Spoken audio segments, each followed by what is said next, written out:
প্রাণহানি যাতে না হয় তা তো বাঁচানো যাচ্ছে, তার জন্য আগে থেকে এনডিআরএফ এর টিম তারা তৈরি রয়েছেন এবং ফ্লাড সেন্টারে সবাইকে সরিয়ে নিয়ে যাওয়া হচ্ছে। কিন্তু ফসল বাঁচানো যাবে কিভাবে? এই ঝড় বৃষ্টিতে ফসলের যে ব্যাপক ক্ষতি হচ্ছে, বিভিন্ন জেলায় ফসলের যে পরিমাণ ক্ষতি হচ্ছে তার হিসেব কষতে গিয়ে এখন থেকেই মাথায় হাত কৃষকদের। ভারতীয় আবহাওয়া দপ্তরের বর্তমান প্রকাশিত আবহাওয়া বার্তা অনুযায়ী 26শে মে 2024 রবিবার রাতের দিকে পশ্চিমবঙ্গের উপকূলবর্তী জেলাগুলোতে সাইক্লোন রেমাল আঘাত আনার সম্ভাবনা আছে। ঘূর্ণিঝড়ের নাম রেমাল।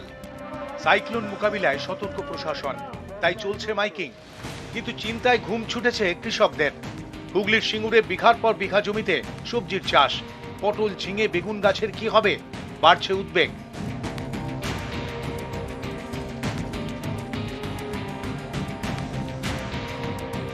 এই সিঙ্গুরে অনেকে বাদাম চাষ করেছেন। ঝড়ের ভয়ে অনেকেই বাধ্য হয়ে তুলে নিচ্ছেন বাদাম। বিশেষ করে উঠতি ফসল যেগুলো রয়েছে মাচায়, যেমন ঝিঙে আছে, পটল আছে, আর ধুদুল রয়েছে। এই পটল তো এখানটায় ম্যাক্সিমাম পটলেই চাষ বেশি হয়।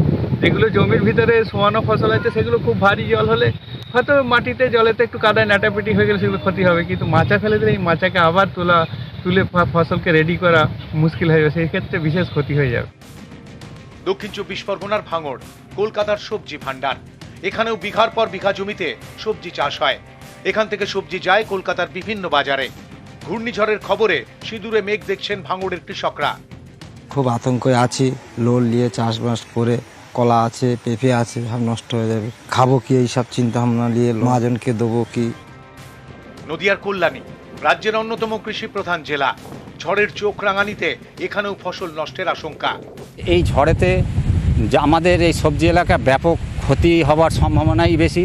তার কারণ ঝড়ের সাথে যে বৃষ্টির দেখানো হচ্ছে, সেই পরিমাণ যদি ঝড় বা বৃষ্টি দুটোই হয় তাহলে ব্যাপক ক্ষতি হওয়ার সম্ভাবনাটাই বেশি সমস্ত চাষে। যে সমস্ত সবজি যা কিছুই আছে আমাদের নদিয়া ডিস্ট্রিক্টে মোটামুটি সবজি এলাকা বলতে গেলেই চলে, তাই এখানে সমস্ত সবজিতেই এফেক্ট হবে। মালদা আমের জেলা। এখানে আম বাঁচাতে বাগানে বাগানে তৎপরতা। একের পর এক বাগান থেকে পেড়ে ফেলা হচ্ছে আম।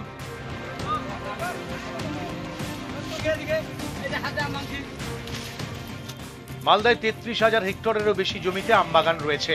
জেলায় এবার আমের ফলন অত্যন্ত কম, তার উপর শিওরের দুর্যোগ। চিন্তায় মালদার আম ব্যবসায়ীরা। এই বছরে যা আমের পরিস্থিতি, আম নেই বললেই চলে, কিন্তু এখন যেটা আছে ঝড়ের সম্ভাবনা পরিস্থিতি দেখে আমরা আমের যতটা পারা যায় শর্টিং করার চেষ্টা করছি। ক্ষতির দিকেই আমরা অগ্রস্ত। এর পরে যে আমাদের কি যে দাঁড়াবে আমরা নিজেরাই বলতে পারবো। মালদায় আম, মুর্শিদাবাদে লিচু। মুর্শিদাবাদে বিঘার পর বিঘা জমিতে লিচু চাষ হয়। এখন সেখানেও ব্যস্ততা। পাকার আগেই পেড়ে ফেলা হচ্ছে লিচু।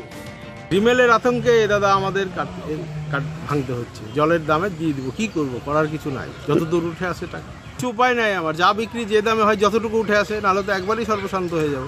যেখানে 1,500 টাকা হাজার বিক্রি হয় সেখানে 200-300 টাকা হাজারে দিয়ে দিতে। নিউজ 18 বাংলা।